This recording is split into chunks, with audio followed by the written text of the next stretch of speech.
नमस्कार, आप तमाम दर्शकों का स्वागत है फॉलोअप में।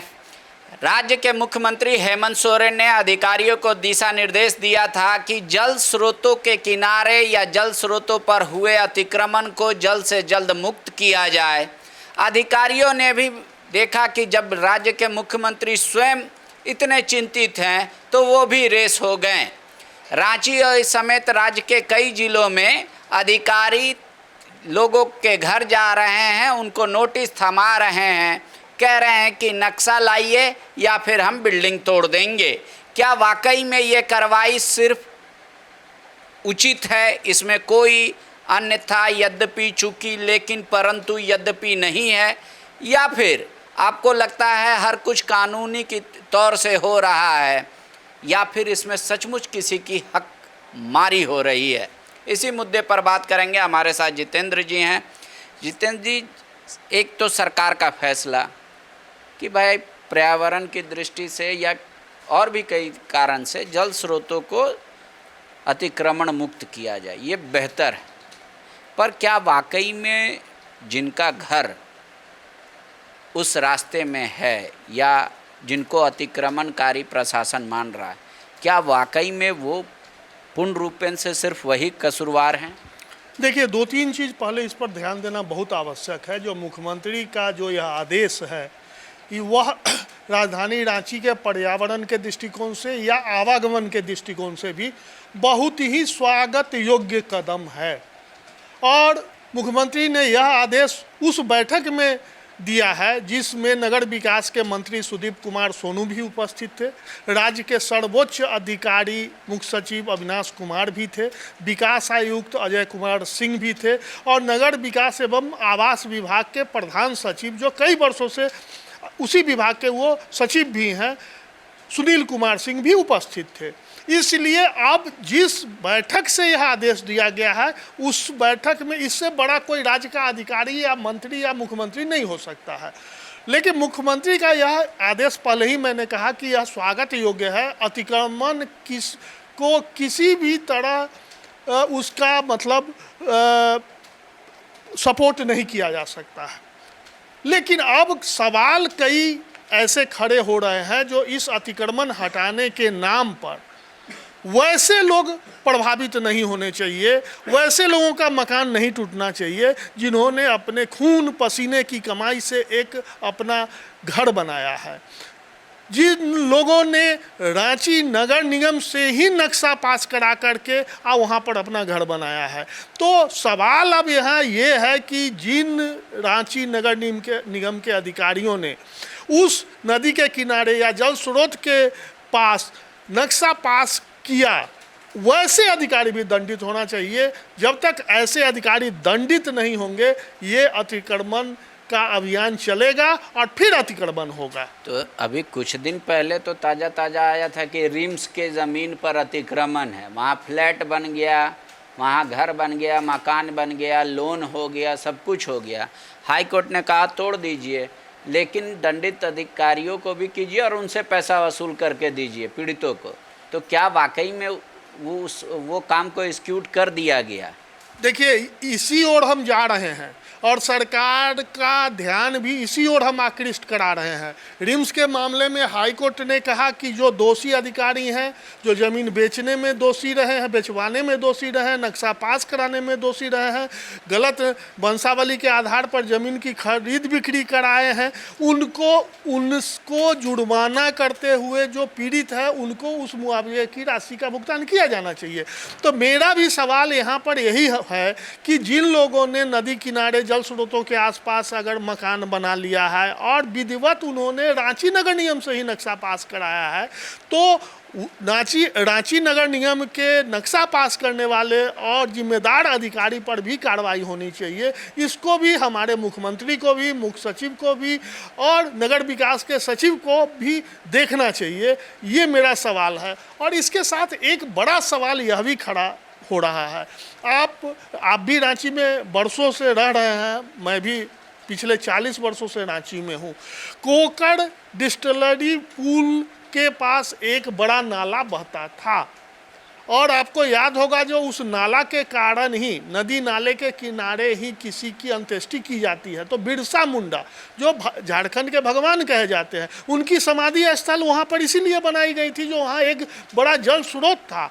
और उस जल स्रोत के पर हम तो देखे हुए हैं, छठ पूजा होती थी, पानी बहता था, लोग नहाते थे, अपने दैनिक क्रिया कार्यक्रम करते थे। वहाँ पर रांची नगर निगम ने सब्जी मार्केट बना दिया जल स्रोत को अतिक्रमित करते हुए। सिर्फ तर्क ये था कि हाई कोर्ट ने कहा था कि लालपुर से कोकर तक का जो सड़क है उसके किनारे जो सब्जी बाज़ार लगती है और जो आवागमन और यातायात प्रभावित होता है उसको आप हटाइए, और जो पीड़ित है उसके लिए कहीं भी आप एक सब्जी मार्केट, वेंडर मार्केट बनाइए।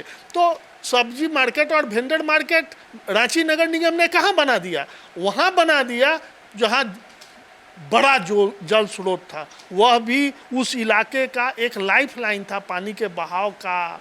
मतलब नदी नाले की जो पानी, नलियों की पानी उससे होकर गुजरती थी, वहाँ आप देख रहे हैं जो रांची पीछे पार्क और आगे सब्जी मार्केट। तो इस तरह का जो विसंगति है उस पर भी ध्यान दिया जाना चाहिए, और इस पर भी प्रशासन और बड़े अधिकारी मंत्रियों को ध्यान देना चाहिए।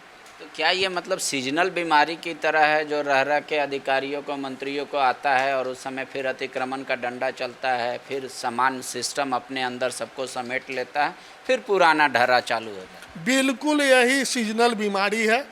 हम आंकड़ा देख रहे थे, हड़मू नदी जिसको राजधानी रांची का लाइफलाइन कहा जाता है, उसको अतिक्रमण हटाने का काम अलग जब राज्य बना तो 2008 से प्रारंभ हुआ। कई बुद्धिजीवियों, समाज सेवियों और सामाजिक कार्यकर्ताओं ने हड़मू नदी को अतिक्रमण मुक्त करने के लिए अभियान चलाया, जागरूकता अभियान चलाया, आंदोलन भी किया। उसके बाद 2010 से 15 तक राज्य सरकार ने हड़मू नदी के जीर्णोद्धार के लिए 78 करोड़ रुपए की एक योजना भी बनाई। उस योजना का क्या हश्र है, वो जो अधिकारी आज अतिक्रमण हटाने जा रहे हैं वही अधिकारी अगर उसको ढंग से देख लेंगे, बिना चश्मा का भी उनको दिखाई पड़ेगा जो 78 करोड़ रुपए खर्च होने के बाद वो क्या अतिक्रमण मुक्त हुआ। हड़मू नदी जो है, जो नाले में परिवर्तित हो गई है, क्या वो फिर अपने नदी के स्वरूप में आ सकी है? तो वो देख लीजिए। उसके बाद आप देखिए 2020 में तत्कालीन मतलब उस समय मुख्यमंत्री जो थे उन्होंने भी एक डायरेक्शन दिया था कि आप हड़मू नदी का सीमांकन कीजिए और जो अतिक्रमण हुआ है उसको चिन्हित कीजिए। तो उस समय भी कार्रवाई शुरू हुई, कुछ दिन कार्रवाई चली और फिर मामला ज्यों का त्यों पड़ गया। उसके बाद 2023 में जिला प्रशासन फिर एक बार एक्शन में आया, एक टास्क फोर्स का गठन किया गया, और टास्क फोर्स जो है वो उस समय अवैध निर्माण को, अवैध संरचनाओं को ध्वस्त किया, तोड़ा, फिर प्रशासन स्थिर हो गया, चुप हो गया। उसके बाद 2025 में हाई कोर्ट जब आदेश दिया कि जल स्रोत जितने हैं उसका अतिक्रमण जो है हटाया जाना चाहिए, जिला प्रशासन उसको हटाए, फिर प्रशासन एक्शन में आया, और जैसे ही कुछ समय बीता इनका एक्शन जो है ढप कर गया।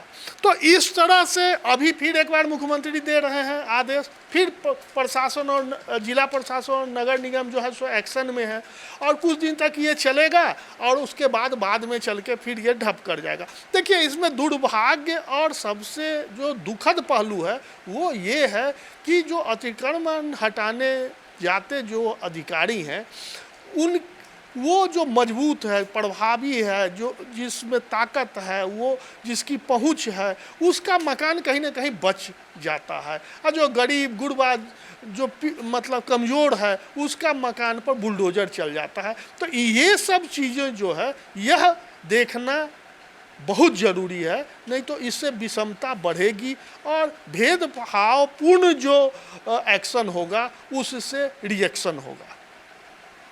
शुक्रिया। अतिक्रमण मुक्त होना तो ज़रूरी है ही, लेकिन उससे ज़्यादा ज़रूरी है कि जब अतिक्रमण नहीं है तो वहाँ अतिक्रमण नहीं होने दिया जाए।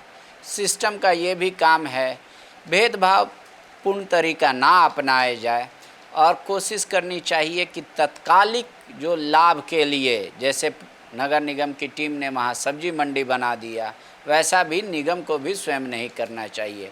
तब तो लगेगा कि राज्य में सभी का ख्याल रखा जा रहा है, हर किसी का, जिसके पास ताकत है उसकी भी और जिसके मुंह में आवाज़ नहीं है उसकी भी। शुक्रिया। गोल, जहां 27 वर्षों के सफर में 17,000 से भी अधिक छात्रों ने डॉक्टर एवं इंजीनियर बनकर भरे सफलता की ऊंची उड़ान, जहां साधारण छात्र भी झारखंड टॉपर्स बनकर बना रहे इतिहास। दूरदर्शी शिक्षाविद श्री विपिन सिंह के मार्गदर्शन में मेडिकल एवं इंजीनियरिंग के लाखों छात्रों के लिए आशा की किरण के रूप में गोल नेशंस लीडिंग इंस्टीट्यूट। प्रॉब्लम हो गया और सडनली हो गया, अचानक हो गया। तो Jeevan Jyoti super specialist hospital में एडमिट करके इनका एंजियोग्राफी कराया। एंजियोग्राफी करने के बाद वो अपना रिपोर्ट दिया कि इनका 95% प्लस ब्लॉकेज, स्टेंट से काम नहीं चलेगा, इनको बाईपास करना ही पड़ेगा।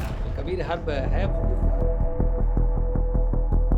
जब यहाँ पहुँचे फर्स्ट टाइम में इनको दिखाया तो माशाल्लाह रिपोर्ट बहुत बढ़िया है। 1 सप्ताह अंग्रेजी दवा चलाना है, उसके बाद दवाई बंद कर देना है।